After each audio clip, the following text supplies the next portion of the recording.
Hello' guys welcome back to my YouTube channel. তো আজি মই আহিছোঁ চৰাইদেউ দেওশাল বা লাংকুৰি দেওশালৰ ওচৰতে থকা পাৰ্কখনলৈ আহিছোঁ। বহুতে হয়তো নাজানে যে লাংকুৰি দেওশালৰ ওচৰতে এখন সৰু পাৰ্ক এখন আছে। বৰ ধুনীয়া এই পাৰ্কখন, আৰু ইয়াত ফটো চটো মাৰিবলৈ বহুতে ভাল। চাৰিওফালে গছ গছনি, সৰুকৈ এটা পুখুৰীও আছে।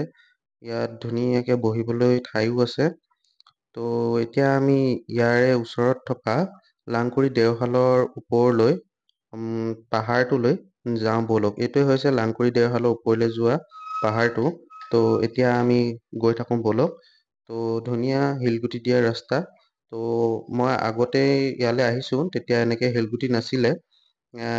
ইয়াত অকল কেঁচা ৰাস্তা এটা আছিলে। তো এতিয়া অলপ শিল চিল দিছে।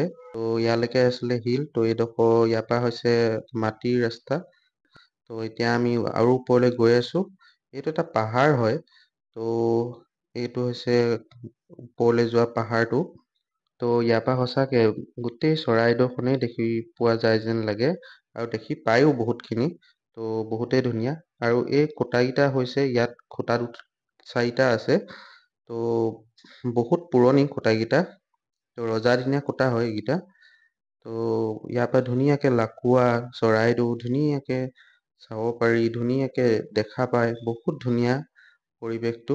তো আপোনালোকে যদি ভাবে যে ট্ৰেকিং কৰিবলৈ, প্ৰেক্টিচ কৰিবলৈ আহিম বুলি ভাবে, তো ইয়াত প্ৰেক্টিচো কৰিব পাৰে। বহুত ওখ পাহাৰটো, লাঠি নোহোৱাকৈ আপোনালোকে ট্ৰেকিং কৰিব পাৰিব ধুনীয়াকৈ।